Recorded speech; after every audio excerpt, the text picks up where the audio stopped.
Africa is a home to over 1 billion dreams, breathtaking beauty, and unmatched resilience.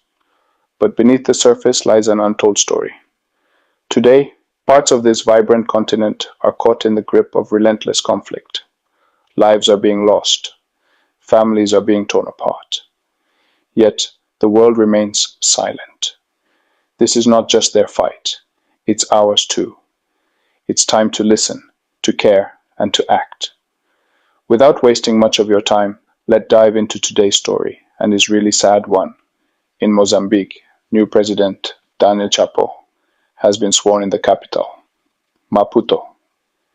In his first presidential address, he pledged to promote unity in a nation scarred by post-election violence. Venancio Mondlane, the candidate who came second in October's election, continues to contest the results and called for a national strike in protest. Demonstrations has left at least 7 people dead.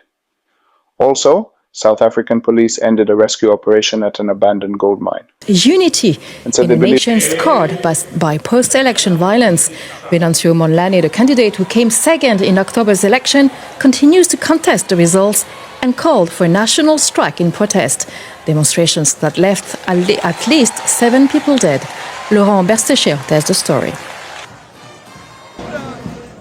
A military parade to mark the inauguration of Mozambique's new president. Sworn in following his controversial election, Daniel Chapo vowed to do everything in his power to unite a deeply divided country.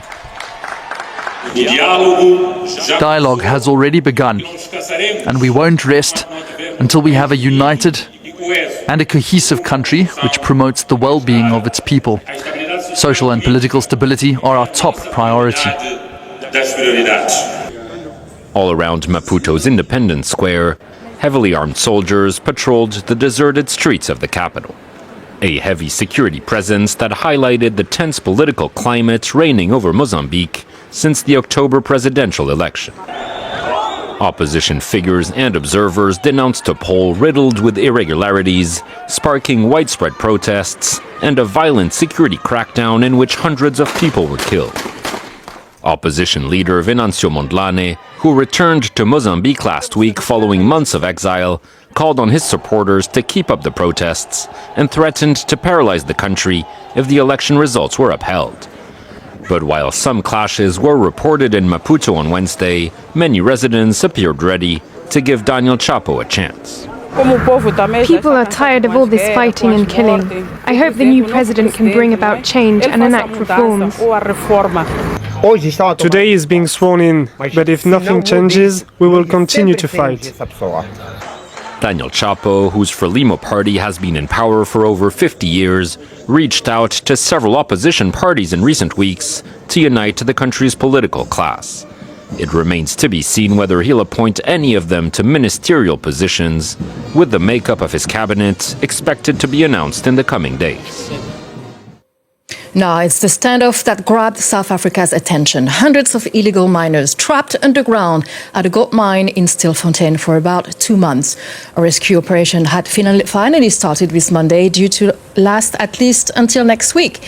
But in a surprise announcement, South African police said they have ended the operation and that 78 bodies had been recovered and more than 240 survivors been rescued. The 2 volunteers has since come to the surface, and they have indicated to us that they have combed the surface, the underground, and according to them, they can confirm that there are no longer corpses or bodies underground, but despite or alive persons underground. But despite what they are saying, together in consultation with the mine rescue services, we said we need to do what we call a mop-up operation tomorrow, just to satisfy ourselves and also to confirm what they have said to us. Let's bring in my colleague Jean-Emile Jamin. Jean-Emile, this is a sudden announcement. It was supposed to last a bit, at least until next week. What happened? Basically, the police now saying that they have recovered all of the bodies that they possibly could have, 78. And you've heard there from the police commissioner. But now critics will point to the fact that it is impossible to really know just how many bodies are still down in these mines. They are 2.5 kilometers deep there in Stilfontein. And there's many shafts, many barriers to entry. And that's part of the reason why so many of these illegal miners, these zama-zamas, have perished in this process. Starting all the way back in around September with this operation Close the Hole, that's Vala Umgodi in Zulu. And basically this operation by the police to close these mines, make sure that no resources get to these illegal miners who they say are taking millions, if not billions of rands away from the economy. And then this standoff between the police and these local communities, these organizations, human rights groups and civic groups that basically led to this entire delayed process. Now the police, having only just started on Monday with this retrieval operation, all of a sudden saying that they have done enough and they've gotten all of these people out. And it must be noted that there wasn't a single policeman who went down there. They deemed it too dangerous, and they actually relied on the community and volunteers, in fact, to go and do those retrieval efforts for them. They're using a system with a crane pulley and a tiny little cage which you just descend down, and some community members, even some former illegal miners themselves, helping the police to go and effect that High Court ruling, which basically said that the police now have to intervene, having delayed this process for so long. You touch upon a very important point. Why did it take so long for the police to go down? We're talking about security reasons. Yes, security reasons. What you have to know about zama-zamas and how they're treated, these illegal miners, a lot of them are from a background where there is criminality involved. Certainly, they either find themselves in between a rock and a hard place, and I do excuse that just basically for saying that they are coerced into mining, these huge mining operations which make use of these now extinct mines, if you can say that, these mining corporations which didn't reveal any kind of profit. And so now these miners are caught down there, and they often have to resort to illegal means. There's a lot of gang involvement, firearms being bought up, money, lots and lots of money. And then the police themselves, they know that these are very dangerous places to go into, and especially if you don't have the kind of resources that are needed.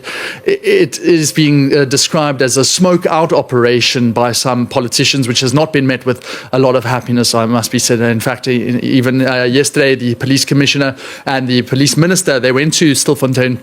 They got met and hurled with abuse, and that was just, they was basically saying that it has been too dangerous to basically commit to this operation.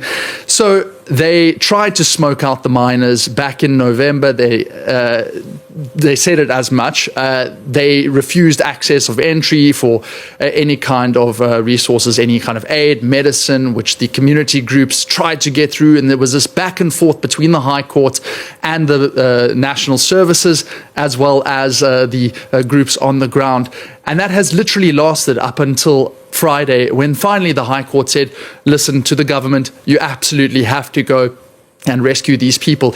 And it was very much a trade-off between human rights and legal rights. The government basically saying that they are criminals, they are acting inappropriately according to the laws of the land, and civic groups saying they may be criminals, but you are leaving them there to die. And that is the fundamental question being asked here. At what point does the government have to step in and say, we have to protect people no matter who they are or what they are doing? And the government took a very hard stance since the beginning. And do you think it might, plus we recovered many dead bodies, do you think that the whole story, the whole standoff will have political repercussions?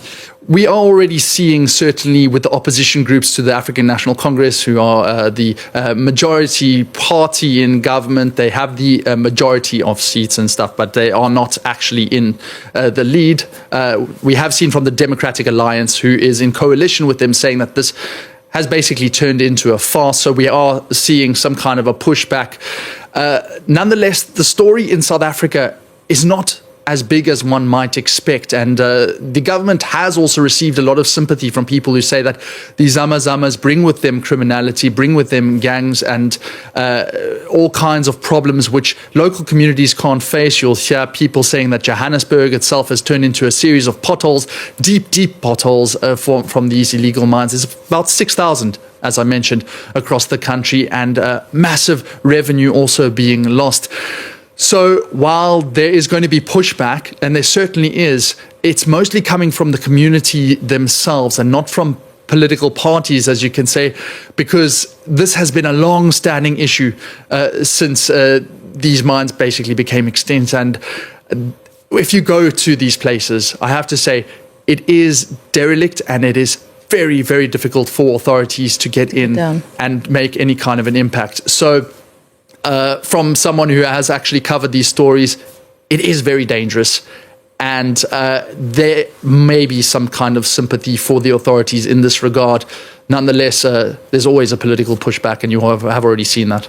So the story might not be over. Thank you very much.